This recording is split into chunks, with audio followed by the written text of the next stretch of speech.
សួស្តីបងប្អូនទាំងអស់គ្នាថ្ងៃនេះមកជួបខ្ញុំម្ដងទៀតទេណាមកជួបថ្ងៃនេះមកជួបតាន់ក្តៅមែនតែនហ្មងឃើញចំហខ្ញុំរៀងលឿងក្រហមពេញហ្នឹងឯងអញ្ចឹងយើងមកនិយាយគ្នាបន្តិចថ្ងៃនេះយើងមកនិយាយអំពីជំងឺម្យ៉ាងជំងឺសើស្បែកដែលជាជំងឺសើស្បែកដែលងាយកើតឡើងបំផុតភាសាអង់គ្លេសគេហៅ impetigo គឺជាជំងឺម្យ៉ាងដែលកើតឡើងដោយបាក់តេរីជ្រៀតចូលនៅក្នុងស្បែកយើងនៅពេលដែលវាលាត់ឬមួយក៏ដាច់ឬមួយក៏ប្រេះចឹងណាបងប្អូនចំណាំឃើញប្រហែលកើតឡើងជាទូទៅគឺជាមួយនឹងកូនក្មេងពីអាយុ2ឆ្នាំដល់5ឆ្នាំមនុស្សធំដូចខ្ញុំដូចអ្នកទាំងអស់គ្នាអាយុ20 30អីហ្នឹងគឺមិនងាយកើតទេប៉ុន្តែក៏វាអាចកើតឡើងដែរជំងឺនេះគឺកើតឡើងនៅពេលដែលមេរោគដែលនៅលើស្បែករបស់យើងហើយមេរោគនេះគឺមេរោគដែលពេញនិយមបំផុតហើយគឺនៅពេញទឹកពេញដីហ្នឹងឯងគឺ staph មេរោគនោះគឺគេហៅមេរោគ staph អញ្ចឹង staph ហ្នឹងគឺវានៅលើស្បែកយើងធម្មតាបងប្អូនប៉ុន្តែវានឹងមិនមានបង្ករោគអីទេបើសិនជាស្បែកយើងវាអត់ដាច់បានតែវាអត់ចូលនៅក្នុងស្បែកយើងបានណាតែបើសិនជាយើងមានស្បែកដែលដាច់ហើយវាចូលក្នុងស្បែកយើងបានគឺវាបង្ក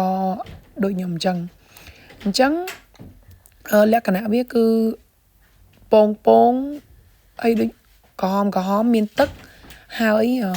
ដូចមានពណ៌ទឹកខ្មុំអញ្ចឹងណាហើយឥឡូវដើម្បីព្យាបាលមានអីគេខ្លះឲ្យបងប្អូនមានប្រេងដូងនៅផ្ទះប្រេងដូងម៉ាកណាក៏បានដែរប្រេងដូងឆៅឬក៏ប្រេងដូងឆ្អិនដូចរបស់ខ្ញុំគឺអាឆៅនៅស្រុកខ្មែរយើងទិញអាឆ្អិនក៏បានដែរបើមានប្រេងដូងក៏បានមានទឹកខ្មុំ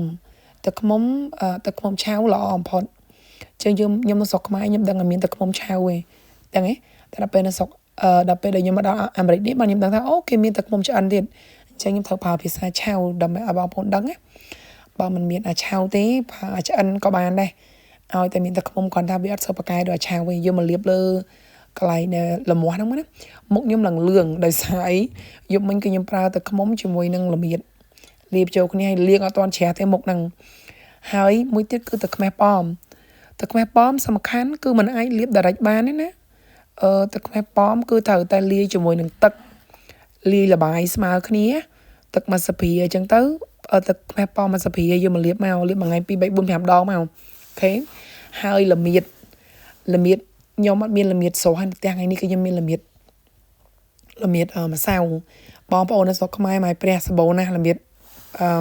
អញ្ចឹងល្មៀតហ្នឹងបើសិនជាមានល្មៀតស្រស់យកមកដល់លាបហ្មងទៅបើល្មៀតដូចខ្ញុំអញ្ចឹងបងប្អូនអាចលាយទឹកបានឬមកក៏លាយទឹកខ្មុំយកមកលាបពីលើមកហើយមិនត្រឹមតែប៉ុណ្ណឹងបងប្អូនខ្ទឹមយើងហ្នឹងណាខ្ទឹមសហ្នឹងក៏អាចបុកអាចកច្រាមហើយដាក់លាយជាមួយនឹងប្រេងដូងឬមកក៏តេហ្នឹងក៏យកទឹកវាហ្នឹងយកមកលាបបានដែរ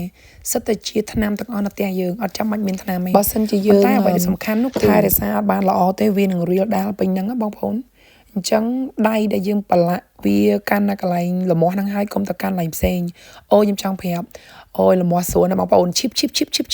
ហើយចាំលមាស់ពីច្រើនលមាស់ទៅពេលយប់ឯងអញ្ចឹងព្យាយាមកុំឲ្យវានឹងប៉ះពីមួយកន្លែងមួយទៅកន្លែងមួយព្រោះឆ្លងងាយណាអាហ្នឹងគឺឆ្លងទៅកូនយើងឆ្លងទៅចៅយើងងាយដូចគ្នាបើសិនជាកូនយើងចៅយើងមានស្បែកដែលលាត់អញ្ចឹងខ្ញុំប្រហែលថ្ងៃមុនគឺខ្ញុំផ្ដាសាយធំអញ្ចឹងហើយច្រមុះនឹងវាដាច់ដោយសារខ្ញុំជូតខ្លាំងពេកអញ្ចឹងមានអីបងប្អូនយើងប្រើកសែងណាដែលមិនល្អឬមកក៏យើងដៃយើងទៅប៉ះមេរោគនឹងចូលក្នុងច្រមុះនឹងគឺចូលផ្លុកតែម្ដងបានវាទៅដោយសមថ្ងៃហ្នឹងឯងហើយមួយទៀតបើសិនជាវាឈឺខ្លាំងមែនតើវាយូរវាអត់ជាដោយសារតែផលិតផលដែលយើងប្រើផ្ទះខ្លួនឯងបងប្អូនគឺមានតែត្រូវទិញថ្នាំអង់ទីប៊ីយោទិកដែលគេលាបនៅលើមុខរបួសហ្នឹងមិនមែនមុខរបួសគឺលមាស់ហ្នឹងតបៅហ្នឹងឯង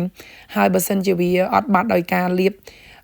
នៅលើហ្នឹងទេគឺគេអាចនឹងចេញអុកដំណងឲ្យយើងលេបទៀតអាហ្នឹងវាមានពីរប្រភេទហ្នឹងឯងតែខ្ញុំព្យាយាមចែករំលែកជាមួយបងប្អូននៅអ្វីដែលកើតឡើងចំពោះខ្ញុំផ្ទាល់ហើយអ្វីដែលខ្ញុំប្រើដោយធម្មជាតិផ្ទាល់